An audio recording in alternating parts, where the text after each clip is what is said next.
कहानी की शुरुआत में हम हेलम नाम के एक लड़के को देखते हैं जो अपनी माँ की मौत के बाद से अकेला और डिप्रेशन में रहने लगा था। हेलम की माँ की मौत 2 साल पहले घर के पास की झील में डूबने के कारण हुई थी, पर उसे लगता था कि उसकी सौतेली माँ ने उसकी माँ को मारा होगा और उसके पिता ने भी उसकी सौतेली माँ का साथ दिया होगा, क्योंकि वो पहले उसके पिता की सेक्रेटरी थी और उसकी माँ के मरने के बाद हेलम के पिता ने अपनी सेक्रेटरी से शादी कर ली।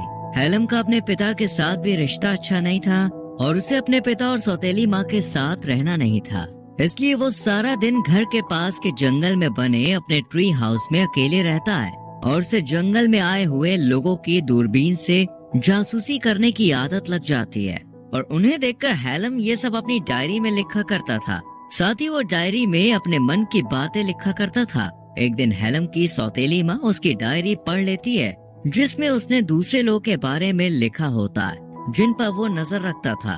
साथ ही उसने अपनी सौतेली माँ की खूबसूरती की भी तारीफ की होती है। ये सब पढ़कर हेलम की सौतेली माँ उसके ट्री हाउस में जाकर उसे सेड्यूस करती है। हेलम भी खुद को रोक नहीं पाता और दोनों क्लोज हो जाते हैं, जिसके बाद हेलम की सौतेली माँ उसे ब्लैकमेल करके उसे दूसरे शहर भेज देती है ताकि हेलम अपने पिता को उसके खिलाफ भड़काकर उनके बीच दूरी पैदा न कर पाए। इसके बाद हेलम अकेले एक अनजान शहर में आ जाता है, पर उसके पास ना तो कोई खाने का ठिकाना था और न ही उसके पास पैसा था।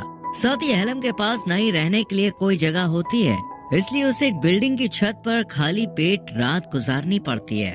अगली सुबह हेलम को सड़क पर एक महिला दिखती है जिसका नाम केट होता है। केट हेलम की मरी हुई माँ से काफी मिलती जुलती है। उसका चेहरा देखकर हेलम को तो पहली नजर में लगता है कि ये तो उसकी माँ है। हेलम केट का पीछा करता है और उसे एक होटल में जाते हुए देखता है। उसके पीछे हेलम भी चला जाता है और उसे पता चलता है कि केट होटल में मैनेजर है। हेलम केट के पास आता है और उससे पूछता है क्या यहाँ पर कोई काम मिलेगा। इस पर केट उससे कुछ सवाल जवाब करने के बाद होटल के किचन में काम में रख लेती है। हेलम को भी काम की बहुत जरूरत थी, इसलिए वो ये काम करने लगता है और मन लगाकर सभी काम अच्छे से करता है और ये काम करते हुए उसे मजा भी आता है। इसके बाद हेलम छुट्टी होने के बाद केट का पीछा करने लगता है और उसका हर एक रूटीन देखने लगता है। वो कहाँ जाती है, क्या करती है और यहाँ तक कि उसका घर भी देख लेता है। हेलम ये सब इसलिए कर रहा होता है क्योंकि केट उसे अच्छी लगने लगी थी। एक दिन जब केट काम पर नहीं आती और बाहर कहीं होती है, तब हेलम केट के घर के अंदर चला जाता है। वो जब खिड़की के बाहर देखता है तो उसे क्लॉक टावर दिखाई देता है। उसे लगता है कि केट का घर सामने के क्लॉक टावर से अच्छे से दिखाई देगा और क्लॉक टावर के नीचे ही हेलम काम करता था। तभी केट कमरे में आ जाती है, इसलिए हेलम खिड़की से घर की छत पर चला जाता है और केट की छत पर लगे शीशे के रोशनदान के माध्यम से केट पर जासूसी करना शुरू कर देता है। हेलम जो पहले होटल के एक छोटे से कमरे में सोता था, वो अगले ही दिन क्लॉक टावर के कमरे में अपना घर बना लेता है जहाँ कोई आता जाता नहीं है, क्योंकि यहाँ वो दूरबीन की मदद से केट के ऊपर अच्छे से नजर रख सकता है। इसके बाद से हेलम रोज केट के कमरे में दूरबीन की मदद से झांकता रहता है और उसे डांस करते हुए और काम करते हुए देखता है। एक दिन जब हेलम क्लॉक टावर से केट पर नजर रख रहा होता है, तब वो देखता है कि केट के घर पे उसके होटल का सीनियर आया है। अब वो दोनों मस्ती कर रहे होते हैं।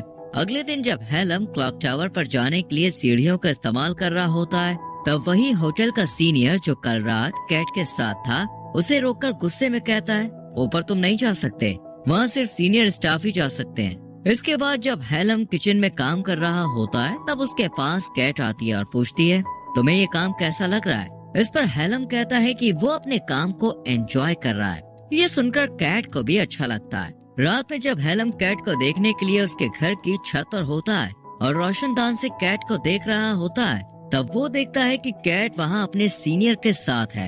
हेलम छुपकर उन्हें देखता है और उनकी बातचीत से उसे पता चलता है कि उसका सीनियर शादीशुदा है और उसके 2 बच्चे भी हैं, यानी कि उसका और केट का अफेयर चल रहा है। ये जानकर हेलम को बहुत बुरा लगता है। इसके बाद हेलम क्लॉक टावर में आ जाता है जहाँ वो सबसे छुप कर रहता है। केट और अपने सीनियर को देखकर उसे अपनी माँ की याद आ जाती है। उसे लगता है कि उसके पिता और सौतेली माँ का बहुत पहले से अफेयर चल रहा था।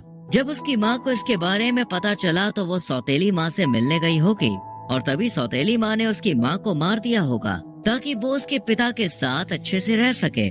यहाँ पर हेलम को अब लगने लगा था कि उसकी सौतेली माँ और उसके पिता ने मिलकर उसकी माँ को मारा होगा।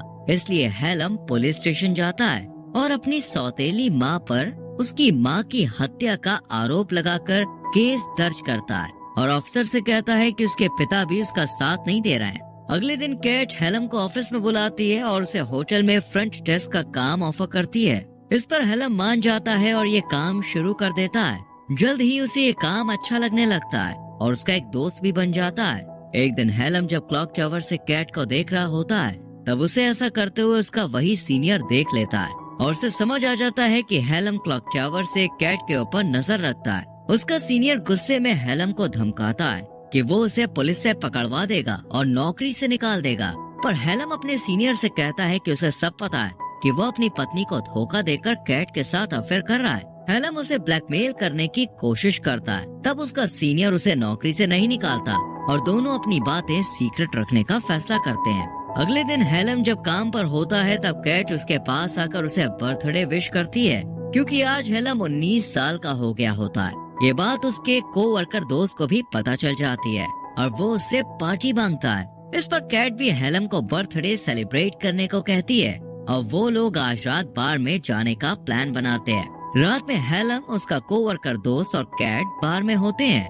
और वो ड्रिंक करने लगते हैं। हेलम का दोस्त काफी ज्यादा पी लेता है, इसलिए वो घर चला जाता है, जबकि हेलम और कैट और भी ड्रिंक करने लगते हैं और बात करने लगते हैं। उन्हें ड्रिंक करते हुए काफी देर हो जाती है, इसलिए कैट हेलम को अपने घर ले आती है। कैट नशे में होती है और बातों ही बातों में हेलम के करीब आने की कोशिश करती है, पर हेलम इसके लिए तैयार नहीं होता। फिर दोनों बिना कुछ किए सोने चले जाते हैं। हेलम कैट के बगल में सो जाता है और सोचता है कि जिस लड़की पर वो नजर रखता था आज वो उसके साथ सो रहा है, जिससे उसे काफी अच्छा लगता है।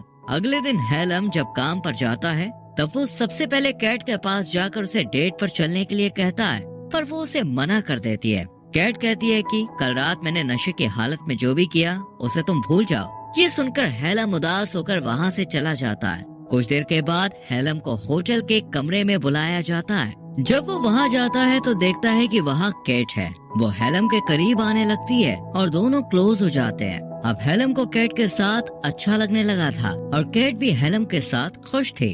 एक दिन जब हेलम कैट की छत पर चढ़कर उसे देखने जाता है तो वो देखता है कि उसका सीनियर कैट से झगड़ा कर रहा होता है। वो गुस्से में चिल्लाते हुए कैट पर हाथ उठाने की कोशिश करता है। ये देखकर हेलम को बहुत गुस्सा आता है। वो कैट को बचाने के लिए रोशनदान के शीशों को हटाकर कमरे के अंदर कूदता है और अपने सीनियर को रोकने की कोशिश करता है, पर वो हेलम पर हाथ उठा देता है और कैट को हेलम के बारे में बता देता है। वो कहता है ये रोज क्लॉक टावर पर तुम्हारे घर की छत पर चढ़कर तुम पर नजर रखता था। ये सुनकर पहले तो कैट अपने सीनियर को वहाँ से जाने के लिए कहती है। उसके जाने के बाद वो हेलम से पूछती है, क्या तुम मुझ पर नजर रखते थे और ये सब कब से चल रहा था? इस पर हेलम कहता है, जब से मैंने तुम्हें देखा था तब से मैं तुम पर नजर रख रहा था, पर इसके पीछे एक वजह है। ये बात सुन के कैट गुस्सा हो जाती है और उसकी कोई बात नहीं सुनती। वो उसे वहाँ से चले जाने के लिए कहती है और साथ ही में उसे काम से निकाल देती है। अगले दिन कैट जब काम से घर आ रही होती है तब वो होटल के बाहर हेलम को बैठा हुआ देखती है। उसे उस पर तरस आता है, इसलिए वो उसे अपने घर लेकर आती है। फिर कैट जब हेलम से पूछती है, आखिर तुम मुझ पर नजर क्यों रख रहे थे? इस पर हेलम कहता है, मेरी माँ की 2 साल पहले मौत हो गई थी, जिससे मैं टूट गया था। मैं अपनी माँ से बहुत प्यार करता था, जिस वजह से मैं कभी भी इस हादसे से उभर नहीं पाया। हेलम कहता है, मेरी माँ के मरने के बाद मेरे पिता ने दूसरी शादी कर ली, पर मैं अपनी सौतेली माँ से नफरत करता हूँ और मैं घर में न रहकर पास के जंगल में बने ट्री हाउस में रहने लगा था, जहाँ से मैं लोगों पर दूरबीन से नजर रखने लगा। समय के साथ ये मेरी आदत बन गई, लेकिन जब मैं इस शहर में आया तब कैट मैंने तुम्हें देखा। हेलम आगे बताता है कि मेरी माँ की शक्ल तुमसे मिलती है और तुम्हें देखने पर मुझे मेरी माँ की याद आती है, इसलिए वो उस पर नजर रखता था। ये सुनकर कैट को हेलम के लिए काफी बुरा लगता है। इसके बाद कैट हेलम की माँ की ड्रेस पहनती है, जिसे हेलम अपने साथ लाया होता है। जब हेलम उसे अपनी माँ की ड्रेस में देखता है तो वो अपनी माँ को याद करते हुए रोने लगता है। तब कैट उसे संभालती है। अगले दिन हेलम जब काम पर जाता है तब उसे पता चलता है कि उसके पेरेंट्स उससे मिलने आए हैं, जिन्हें उसका पता पुलिस स्टेशन से मिला, क्योंकि उसने अपनी सौतेली माँ के खिलाफ केस किया था, पर कोई भी सबूत न होने के कारण उसकी सौतेली माँ के खिलाफ कोई एक्शन नहीं होता है। यहाँ हेलम के पिता उससे कहते हैं कि उन्होंने बहुत ज्यादा कर्ज लिया है और उन्हें अपनी कुछ जमीन को बेचना होगा ताकि वो लोन चुका सके। इसके लिए वो हेलम को वसीयत पर साइन करने को कहते हैं, जो मरने से पहले उसकी माँ उसके नाम कर गई थी। यहाँ हेलम को डर होता है कि इस सब के पीछे उसकी सौतेली माँ का हाथ है, इसलिए वो साइन करने से मना कर देता है। तब उसकी सौतेली माँ उसे बुरा भला कहने लगती है और फिर वो लोग वहाँ से चले जाते हैं। रात में हेलम को अपनी सौतेली माँ की बातें याद आ रही थी, जिसमें उसने कहा था कि उसकी माँ की मौत एक हादसा था और उसे भूल जाना चाहिए। पर हेलम बातों को याद करते हुए काफी गुस्सा हो जाता है। अगले दिन हेलम ट्रेन पकड़कर अपने घर आता है। हेलम दुख और दर्द से बुरी तरह प्रभावित होकर घर में चुपचाप आता है और अपनी सौतेली माँ के पास जाकर उसका मुंह बंद करके उसे बांधता है। फिर उसे झील में ले जाता है और पानी में फेंक देता है। सौतेली माँ डूबने लगती है। तभी हेलम को एहसास होता है कि वो गलत कर रहा है, इसलिए वो सौतेली माँ को पानी से बाहर निकालता और उससे माफी मांगता है। फिर सौतेली माँ वहाँ से चली जाती है। तभी हेलम के पिता उसके पास आकर खुलासा करते हैं कि उसकी माँ बहुत पहले से डिप्रेस थी और उसने खुद अपनी जान ली थी। यहाँ हेलम को ये एहसास होता है कि वो गलत था। अपने पिता से अपने बर्ताव के लिए वो माफी मांगता है और फिर हेलम ट्रेन पकड़कर कैट के पास आता है, पर वो उससे मिलने से मना कर देती है। वो कहती है कि उसका रिश्ता कभी भी किसी के साथ अच्छा नहीं रहा है, इसलिए अभी वो किसी के साथ रिश्ते में आना नहीं चाहती। कैट हेलम को ये कहते हुए वापस भेज देती है कि वो अभी छोटा है, अगर तुम मेरे साथ आगे रिश्ता रखना चाहते हो तो तुम कुछ साल बाद आना। इसके बाद हेलम यहाँ से चला जाता है और सड़क पर चलते हुए चेहरे पर मुस्कान लिए मन ही मन सोचता है कि एक दिन वो कैट से जरूर मिलेगा। और इसी के साथ मूवी दोस्तों यहाँ तक वीडियो को देखने के लिए thank you very much. Video को लाइक और शेयर कीजिए और चैनल को सब्सक्राइब करके बेल आइकॉन प्रेस करें, जिस